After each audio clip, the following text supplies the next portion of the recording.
What's up, CHFFL? Welcome to week 10 of the 2021 season. Sorry, a little late.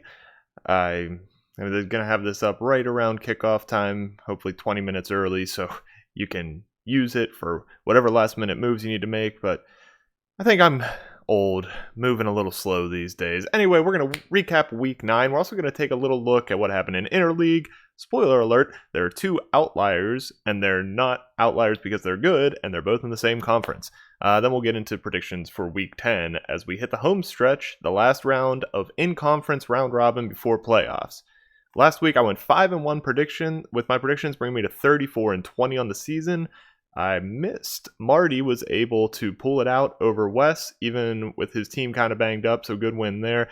The team of the week was Max, huge, very high score, and the game of the week was Swan, who keeps Stan on a downward skid. Let's look at what happened in Interleague. The Chappelle Show went 8-16 total, and the CH Faculty Lounge went 15-9, which makes it really hard to imagine making the playoffs after last week where Faculty Lounge really cleaned up. JD and Minnie noticeably each went 0-4, contributing a lot to that overall outcome.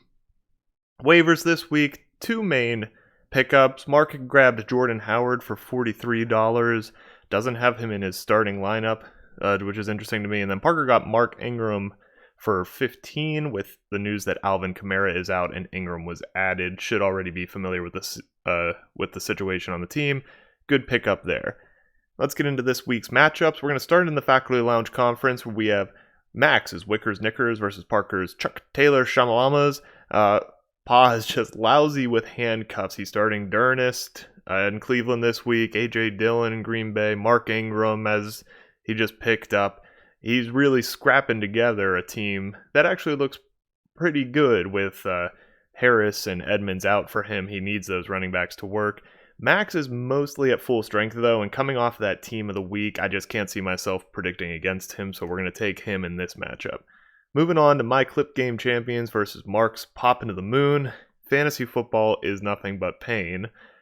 Sometimes you'll have a player who's terrible, and you're waiting for the trade deadline, and then the trade deadline passes, and the team has no financial incentive to keep him, so you drop him in fantasy, but then they cut him anyway, taking a financial hit because they want to get rid of him so badly. He gets picked up by another team you already have a receiver on, and you think, I wonder if this will affect my receiver, but then it doesn't matter because your receiver tears his ACL in practice, just out of nowhere, and that's the receiver that you traded your valuable tight end chip that you had on the market for a while for, so yeah, fantasy is pain, but still, Mark got 0 from his tight end, Mike Gesicki, on Thursday, and is missing Chase, Barkley, Booker, and still Nick Chubb is out. So with half of his team out, I actually think I can get the win this week. Sorry, I had to get that off my chest. Next, Wes's Genie's Bunch of Good Boys versus Stan's Miss Neeson Cookies. As said earlier, Kamara has been ruled out for this game. Also for Wes, we're monitoring how Deontay Johnson can do without Big Ben in the lineup. He's out as well. Stan, is this a time for a turnaround? He's on a bit of a skid, and then people are starting to doubt him. Also wondering how Stafford and Higbee are going to be affected by OBJ being picked up and the Woods injury. I'm taking Wes here, though. Again, kind of rolling with who already has momentum, and Stan has bad momentum right now. Let's go over to the Chappelle Show Conference, where we have Rick James Couch versus Silky Johnson. Grant, fresh off of making some acquisitions, Kittle and Connor. And for Minnie, Kyler Murray's likely out. He has no advantage. He has Cam Newton on his bench, who was picked up. I think he's not going to start. He can't just come in and start at quarterback. So Grant's a pretty easy pick here. Going over to Wayne Brady versus Clayton Bigsby's Tricksters. Marty only got 9 from Hollywood Brown on Thursday, but I don't see this as being a problem. ESPN has the projections really close here, but ESPN's projections, are notoriously bad. JD's full strength, and this could be a surprise game, but I see no reason not to go with Marty here. Finally, our game of the week. This is a big one. I've had it circled on the calendar since a little earlier in the season. We have Swan, Ashy Larry Snake Eyes versus Bannis' Tyrone Bigum's Crack Stars. The preseason number 1 and 2.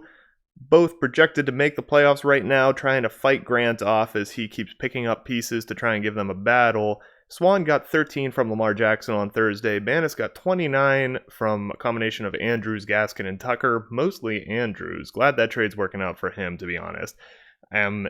T. Higgins is on a bye. Otherwise, Banis at full strength. Swan, though, just looking at Swan's team, he's so deep. Even into the bench, he has good players. I'm taking Swan here, but this should be interesting and should have very big playoff implications for who could win the conference, as well as just making it in over Grant. So thank you for watching. Should be yet another good week, and I hope you all enjoy it. Bye.